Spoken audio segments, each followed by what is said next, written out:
what's the gap between actual good due diligence and the prevailing received wisdom of how to go about it, hand it over to your lawyer, and they'll check every little box? What's missing? What's surprising about the whole due diligence process is it actually heavily leans on the legal side of things. So you do need a lawyer to be in place because there are certain things that you cannot get access to.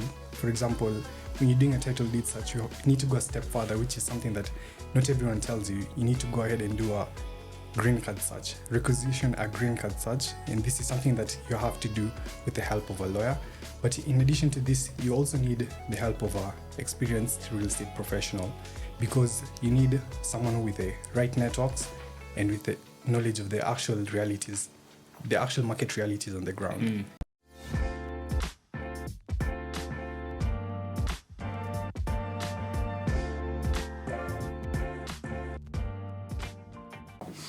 Hello, everybody. Welcome to another session with The Roots.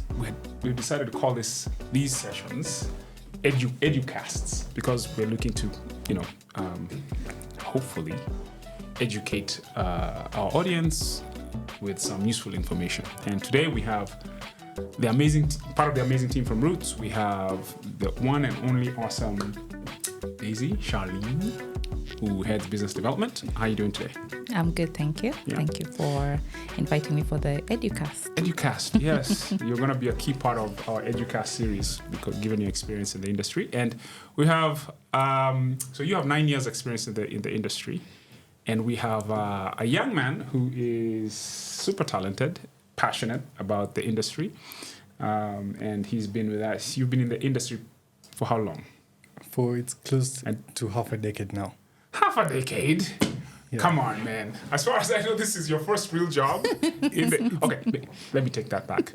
It's actually been 3 years now. And I'm learning a lot. You're learning a lot. Fantastic. Yeah. So you've been with us with Roots for how long? It's close to 1 year now. Wow, time flies. Jesus, I was going to say 3 months.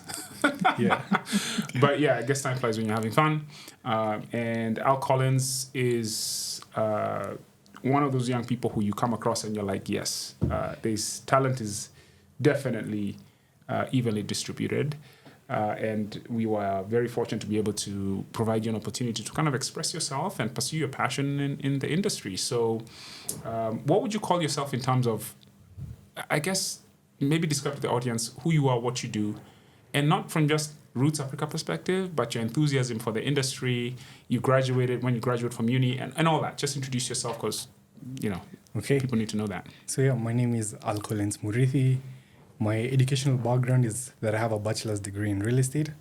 I've been in the industry for close to half a decade now. My experience over the course of my career has been in valuation, property management, and I currently serve as a research analyst here at Roots Africa, where I work with Brian Mutuku in the research department. Our main goal is to develop intelligence and to surface actionable insights to stakeholders.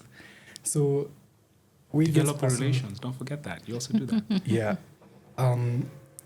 It was actually coming. Okay. He's messing with your flow. I'm messing with his flow. My bad. So in addition to this, I'm also the developer relations lead. What this means is that I'm in charge of establishing and maintaining good relationships with developers all across Kenya on behalf of the company. This also means that I create the property listings for the company. And on top of this, I also do due diligence. Fantastic. So you talked about due diligence, which is what we're going to talk about today. That's the topic of the day. And the reason why it's an educast is because the takeaways we hope the audience will take away from this today is, how to think about due diligence, right? When they're looking at a development and a developer, when they're considering investing in real estate, right? So that's the topic of the day and the main takeaway. So I think the best place to start is the history or the current prevailing conditions and the options people have in terms of getting to what would you call it? What is the other side of due diligence? It's confidence, it's insights, it's knowledge, right? Mm-hmm. So if you were to describe the current process by which, if it even exists, that options people have, let's say somebody's trying to purchase real estate, what options do people have in terms of developing the level of confidence in the move they're about to make? What are the tools? What are the processes? How do you go about that right now? given your 9 years experience in the industry?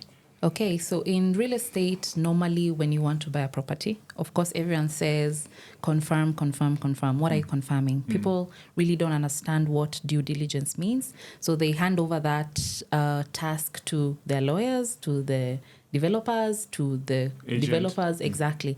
So people don't really understand what it's just knowing that you're confirming what you're buying. You're confirming if it's true, if it's there, if it's all these things. So the process normally in the real estate industry is handed over. You hand that to someone else. And I feel like that gives a client a backseat in terms of if they're purchasing a property, they're taking a backseat in something that you're really going to be cash weighty on, okay? So the process is, of course, now it happens in different ways. One, you can use the developer's legal consultant to help you through the process. You can hire your own legal consultant to help you through the process. And of course, especially if you're not in tune with the legal industry in Kenya, that means you go to a lawyer and you ask them to give you information on this property. They may just do it to finish the deal or close the sale and things like that, but you have to walk through the process of due diligence. So that looks like the success of you getting to the other side of confidence and things like that. It almost sounds tedious, but you have to be hands-on with it. And when you talked a lot about the legal part of it, and the truth of the matter is, due diligence is more than It just is, legal, actually, right? And it is. if I'm a lawyer, I'll look at things from a legal Perspective, lens, yes. right? Yeah. So, with that said, right, maybe we go to our Collins here. When you hear that and there's a legal lens on this, what's the gap between actual good due diligence and the prevailing received wisdom of how to go about it, hand it over to your lawyer, and they'll check every little box? What's missing? What are the things that could be missing that, that the lawyer might not, a legal person might not necessarily focus on? Okay, so what's surprising about the whole due diligence process is it actually heavily leans on the legal side of things. So you do need a lawyer to be in place because there are certain things that you cannot get access to. For example, when you're doing a title deed search, you need to go a step further, which is something that not everyone tells you. You need to go ahead and do a green card search, requisition a green card search, and this is something that you have to do with the help of a lawyer. But in addition to this, you also need the help of an experienced real estate professional because you need someone with the right networks and with the knowledge of the actual realities, the actual market realities on the ground. This is why you need a realtor, an experienced realtor in your corner. Yeah. What are the things that could be missing from the legal lens? Because you can say, okay, you need this person, but what exactly maybe are they? Just maybe if you could give one example of that, something people might not think about, because we will actually talk about how we tackle that, but maybe just give something that maybe a legal person might not think about, or maybe even a realtor may not necessarily, unless they're super experienced, will easily miss a key element in the due diligence of this process. I have to say that would be the developer's track record in terms of the level of satisfaction that previous investors have in the past projects. Something that could be easily missed is how are the buildings maintained in their previous projects? What do they look like years down the line? Are they properly managed? Are the apartments or the facades of the buildings still intact? Are they in good condition? This is something that is sometimes overlooked. Another thing that is sometimes overlooked is whether the timelines that the developer set actually met. For example, a 24-month construction period will be an excellent construction time, which is hard. It's hard to attain. So if you see a developer who's actually meeting this construction period, then they even score high, even in our due diligence framework itself. Yeah. Fantastic. Cool. Sounds good. So maybe we talk about like the lack of due diligence or the lack of what has it led to? What does it lead to? What are the risks somebody faces? Or maybe you can even turn it into a narrative, that the lack of good due diligence can lead to. What are the risks? Okay. So a lot of clients who want to acquire residential properties, they just, as I had mentioned, talk to lawyers alone. They need a lot more valuers. They need to check the financial records. And, of course, the lawyer is just going to give you their bit of the legal exactly lens, right. Yeah, but now for example, a very good example is a few years ago I had a client who bought property in Naivasha worth 6.5 million. Now when Kenya shillings, right. sorry. When it came to which is the equivalent of just for the sake of the audience, maybe $55,000 US. Okay. So when it came to construction, when we started constructing, the owner of the land came and said, this is my land. And he had done proper due diligence, title search and things like that. But now in depth, it showed that the registrar had changed the title without the consent of the owner, there was a lot of wishy-washy things that had happened in between him acquiring the property, getting the title deed and things like that. So aside from just your lawyer checking or the people that you had to help you through this process, you need to do double due diligence, because there's a lot that goes on in the works of the lands office. Yeah. Okay. This is one of the reasons for me personally. Land is something I'm very cautious of. I'm very hesitant. Right? It is. It's got a lot of jeopardy. It right? does, actually. So how can you even be sure? Even if you do double due diligence, can you really be sure? I think also location matters, because it's much easier to fabricate titles in places like Nakuru and Naivasha in comparison to Nairobi, where things are a bit more strict. And because there's a lot that's happening in Nairobi, so people have to ensure that things are running according to the way they're supposed to. So just as you've asked, the gaps that at the end of the day, it's who you go to give you this service that will help you end to end, that will help you actualize your dream of owning the property. Because you might also have you might also want to do due diligence on lands, and the person that you're helping is honest, and the person that you're asking to help you is honest. So that means that you, at the end of the day, own the property. But there's many players in the mix. There are many players. Right? Somebody can be honest, but there's things that have been happening behind the scenes. Right? So for me, land is something I'm hesitant about. Everyone is, especially jeopardy. If you're a foreign investor. Everyone is in Kenya, but you just have to find the right people. There are people who have good track record of doing very good due diligence. My thing is this, but this is my opinion. People should, when it comes to real estate, there are many ways you can invest in real estate, but just for the average novice investor, apartments that are much more safer. Yeah, they're safer. Because somebody had a lot already to lose. done before they get to the so they do. But for example, there's a project on Gong Road used to be done by a developer a few years ago that stalled because they had done everything, but still. Yeah, it happens, but it's less likely, compared to And like you said, Nairobi is much more active, so people are exactly. Things have evolved quite a bit actually in the market, and we have this thing called what's that list that what is it? A listing? Not a listing platform. It's the government thing where you go look at land, who owns what. What's Atisasa? Atisasa, yes. Let me talk a little bit about what is it and what's its value? How long has it been around? Okay, so Atisasa is the government's initiative to reform the land ownership and digitize land ownership and the records. So Atisasa started rollout, I believe, around 2021, and they've mapped out most of Nairobi as at now. The process started with Nairobi with aims to expand to other counties. What Atisasa helps investors to do now is simply go on your laptop, go to the portal, set up your account. Once you're ready and you have the intent to undertake a real estate transaction, just have the title deed number for the parcel or land relating to the property that you want to purchase. Put that title number, the LR number, in the portal, and you can requisition a title deed search from there. You don't now have to go to the lands office to do that. They digitized land records, at least in Nairobi. That's fantastic. Yeah. So,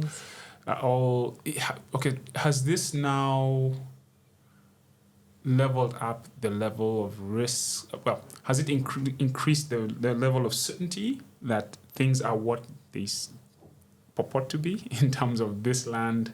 How has it made things better? I guess is the question. Or has it made things better at all? Or is it now just digitizing the mess that is already there? What's the reality on this, if you can? I would say it's a step in the right direction. It's a good place to start, but it's not. It doesn't paint the whole picture in its entirety. Okay, what's missing? What's missing is it doesn't tell you the history of the land ownership.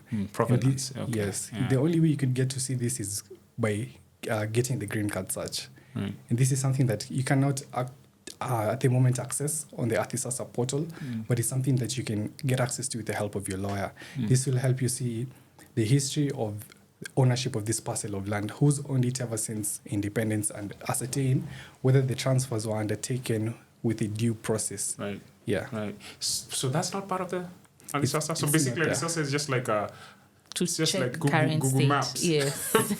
But not anything deeper than that. You can double click on those parcels of land and see is that gonna come? It allows you only to see the current owners of the parcel of land right now. Wow. Yeah, Okay. but you need to go a Current. step further. Yeah. Yes. And even because the reason is they're still transferring data.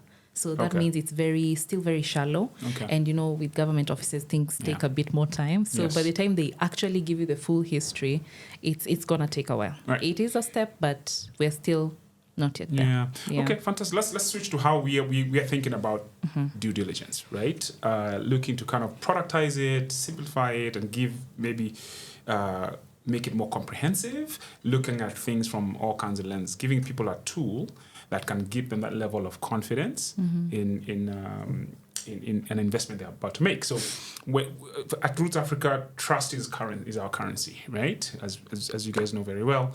And the question then becomes, we have this tagline called Built on Trust, but great, you can have a tagline, but how are you practically living up to it? What are the mechanisms, the tools? How intentional are you about delivering trust? And so when we were thinking about this, that whole conundrum, for me it was very important to create a new standard, if you will, and the developer due diligence, the concept of building a set of how would you call it, like a way to actually vet and score and rank, right? So that people can actually have a qualitative, quantitative view in the market felt necessary, right? And so we have developed a framework to actually help us and also help our stakeholders and hopefully it can become a standard in the market that people start actually using very practical elements and criteria to get to the other side of due diligence. Because right now you said, like, if it's a lawyer, they'll look at it from their perspective. If it's an agent, so there's so many things that become like subjective and so many things can fall through the cracks. So we wanted to create an objective criteria for people to actually use. So with that said, when you joined us, like, I think maybe it's a month right now. Yeah. You've been in the industry for a while, worked with a number of big firms. What was your thinking, or what's your perspective on this concept, right?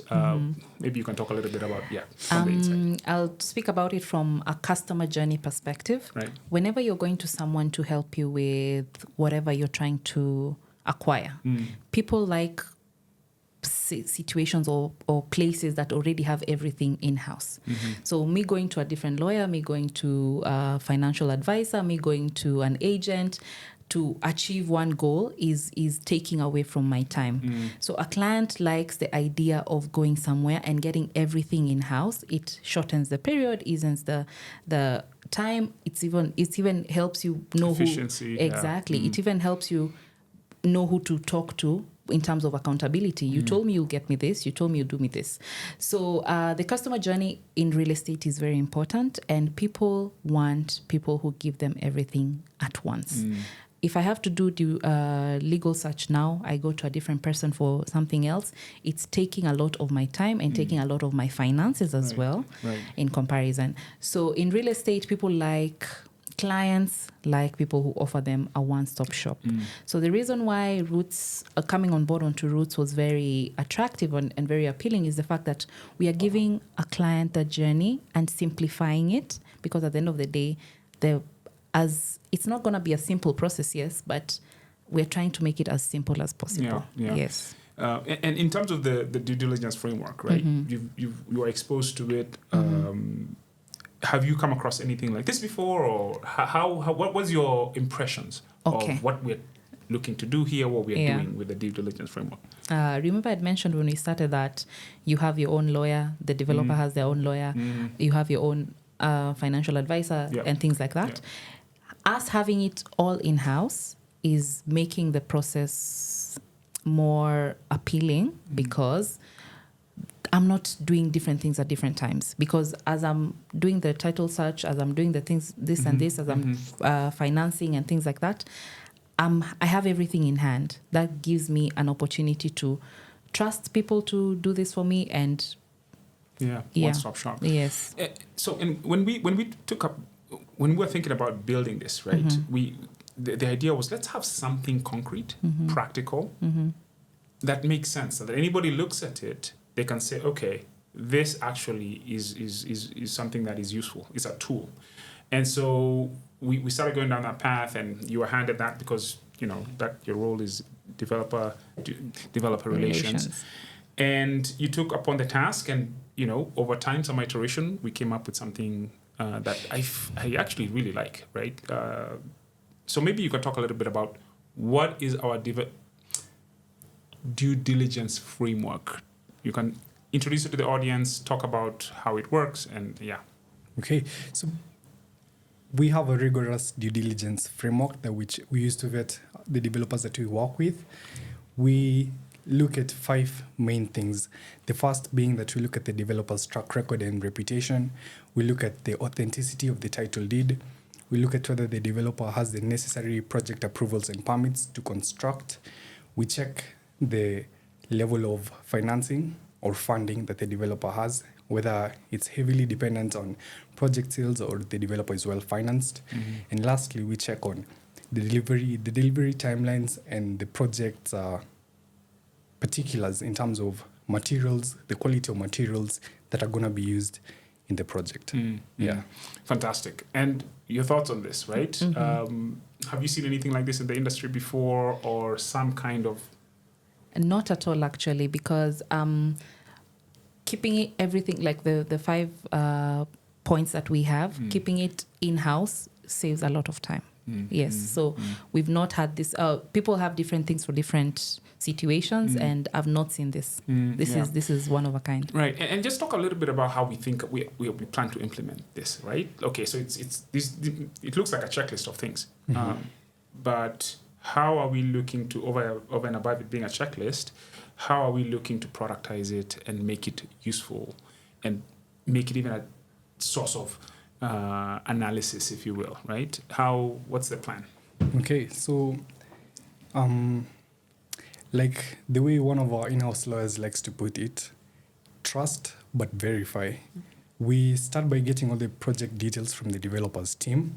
We get everything that you would need as an investor, everything that you need to know about the project, and then we start to verify these details with the relevant regulatory bodies. So, for example, if it's construction permits, we check with the Nairobi City Council whether this developer actually has all the project permits that are needed to begin construction. We check whether the environmental impact assessment was done accordingly, because this will allow the developer to actually get the NEMA approval to construct. Things like public participation. Was the community around that project consulted before actually actualizing this project? We check the title deed's authenticity, and beyond that, we check the green card history, who has owned the land in the past, and whether the transfers in the past were done following the due procedures. Because this is actually one of the most important aspects in our due diligence framework. It's weighted even the highest because of how important this is. Our framework is coded in such a way that every element has a certain weight to it. So at the end of the process, it's a weighted average, and it's a score that is out of 5. So any developer who is actually above, let's say, for example, a 4 out of 5, it's safe to say that this developer is actually a more reputable developer, the risk element of the investment is a bit on the lower end. Lower due diligence score signal a higher risk in the investment. And obviously, there's some things that, for example, like financing, right? The source of financing, you can only typically get that, obviously, from the developer, right? And we aspire to actually get this, and we believe that if somebody is, there's no reason why. How do I ask this? What is the likelihood of? Do you think developers will give us those information? Is what I'm asking here, right? In terms of the financing? Yeah, like if you are a developer, let's actually play that game, right? To me, I think if I'm a developer, I like transparency because transparency creates confidence and trust. So why would I? But people always act weird with that. You also have to understand the market that we're in. Okay, that means that because maybe there are developers who are doing things. Cutting corners with KRA or doing things, they don't want to give you the exact financials, okay? So you also have to understand the market drives how the level of trust we have. What is the market? The market of what? Just call a spade a spade. Why don't you just call a spade here? Let me just say we have a fishy market, okay? So as a developer... But is it... Okay, I think maybe painting the whole market with that brush is a bit broad. Okay, let me say... But there is some risk. Yeah, what I mean by some risk, especially financial risk, because there's some people who are not being genuine with the kind of things they're doing, okay? Including some developers, okay? So people would not want to give you the financial records, but they... Not necessarily records, but at least the source of funding. Yes, but they will give you an idea of how much the project costs. Yes, that's it's so broad. How helpful is that? Yeah, it's so broad. There's a certain development on Riverside. I forget what the name of it right now, but it's funded by American investors. What's that thing called? It's called Saruni. Yeah, that place. Yeah, we just given them a shout out. But I visited the place, and they were very transparent, at least in some saying, or maybe it was a kind of like a flex that we are funded. It's a fully funded project, right? By some American investors, and they raise the money first. They're not building from sales. Exactly. They're not funding from sales, and that was for them a position of a positioning statement. Exactly. And I thought that's where we need to go. Yeah. Right. And so. Seeing that from them, I felt like, yes, this is the direction in which the market needs to go. If we were just, and so it will set a tone. It will set a tone. What are your thoughts? Okay, so my thoughts are, most developers, because they don't want to be funded because they want maximum profit, that means that they're gonna sell their projects off plan to get the money to build the buildings. They're not gonna tell you how much they're earning in terms of sales and in terms of revenue to build the project, because they're the ones who want to hide their profits, for lack of a better explanation. A project that's completely funded, they want to be accountable to the investors. You understand? So if you're doing it on your own, it's much harder for them to give you actual numbers. But someone who's being publicly funded, they need to be accountable. Yeah. And look, I think my whole view is this. If you're going to buy a property, right? If you're going to invest in property, somebody is not being transparent, or they're being fishy with their sources of funding, right? And somebody's being transparent. Where are you going? Somebody's telling you, this is who invested. Where are you going? Of course. And we are trying to bridge that gap between people who are not being transparent and people who are being transparent. Right. We will give you the options of the developers who we trust and who we feel are better placed in terms of investment, and it gives our clients better. And this is very exciting because our market is modernizing, if you will, right? And a modern economy has, for want of a better term, it's efficient, right? Maybe modern is not the right word, but a mature, right? Immature economy is fishy. They're all this kind of like, what do you call it? Opaque, kind of people up traffic in lack of information. Exactly. And that's where we're coming from.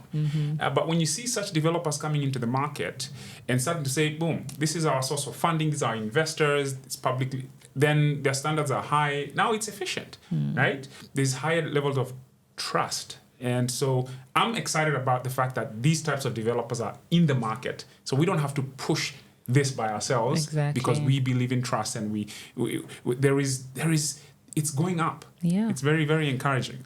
So go ahead. Yeah, and even Roots is better placed because now we're in the cusp of helping push the trust narrative. Yes. Yeah. Yes. So we're not just selling you a property for the sake of selling your property. We are trying to show you that it can be done. Yeah. That you can have a fully trusted developer under our wing, and we'll walk with you the journey. Yeah, and trust is, my God, trust is currency, right? It is. Lack of trust is inefficient. It costs money. Exactly. It needs to, even just in terms of verifying. You know what I'm saying? Yeah. And then at the end of it, when things go really wrong, it's super bad for everybody. It right? is, yeah. And so maybe you talk to a lot of developers all the time. What are you seeing in vis-a-vis this topic of them being transparent with their sources of funding? What are you seeing out there? Okay. First, I've seen a lot of the new developers who are coming into the market right now, especially the foreign developers, the Chinese and the likes. They've come into the market and they actually want to capture a large portion of the market. And they're doing this by being completely transparent. These are the developers who I've seen who are almost 100% compliant with everything to do with the legal regulations, zoning regulations, development permits, all of these things. When it comes to funding, these foreign developers have no issue disclosing their level of funding. I'd say I talk about one thing that we look at, like the level of funding for that project. I've seen developers, especially in Westlands, like one developer I'll talk about, he has 3 projects that he's already finished, 2 projects that are currently ongoing, and they've disclosed that they are 80% funded and only 20% of the project financing is dependent on project sales. You see, property sales from the development. Exactly. So you see, for a project like this, the risk element in terms of financing is lower compared to a developer who's fully 100% dependent on project sales. Yeah, that's exciting. Again, that's the maturation of our market, and we believe that I'm excited about our framework. We're looking to actually make it part of the user experience when you come onto our site eventually, or as a service that you can approach us and say, hey, look, I need to get due diligence done. We have a very stepwise thing that we can walk through. It's not tutakwambia, we'll tell you how things go or whatever. We'll, it's something that's transparent and clear and that anybody can understand. Yeah. So yeah, that's how we are not just talking about trust. We are actually implementing. You said trust, but verify. What's measured gets done, right? So we are putting a score on those 5 elements. It's a weighted average. We've really thought through the elements of that we feel will get the job done in terms of delivering on that confidence, or that enough due diligence has been done, from all angles, not just from one perspective. So yes, with that said, that's the topic for the day. Did you guys want to add anything, parting shots for the audience? Go ahead. So we've done our best to surface the actual market realities in terms of differentiating the developers who are fully compliant and differentiating them from the developers who are kind Somewhat. of fishy. who are not, who maybe need to get to, maybe yes. Yeah, and We're not sure about. Yeah, we've actually done this because Roots is impartial. We're not tied to a particular project. We're not depending on one project.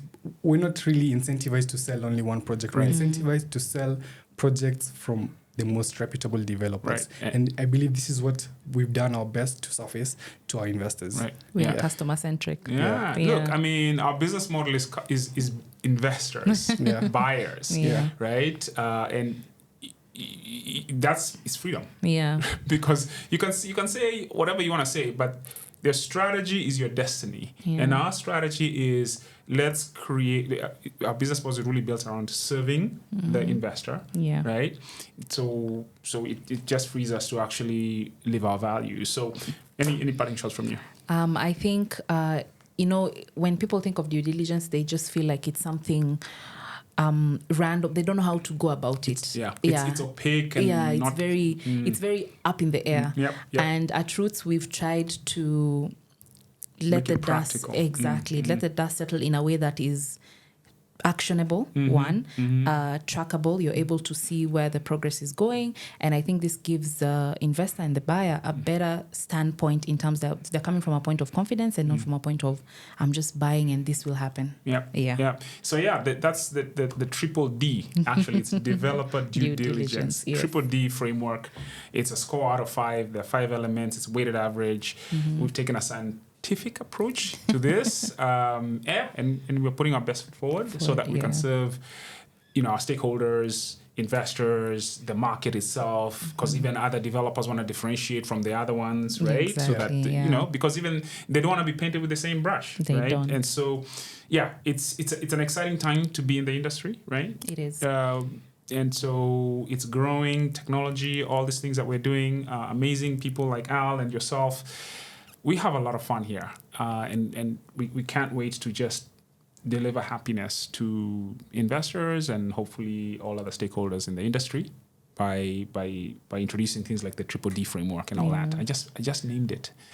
With that, that's it for the week, and on to the next one. All right. Cheers. Thank you so much.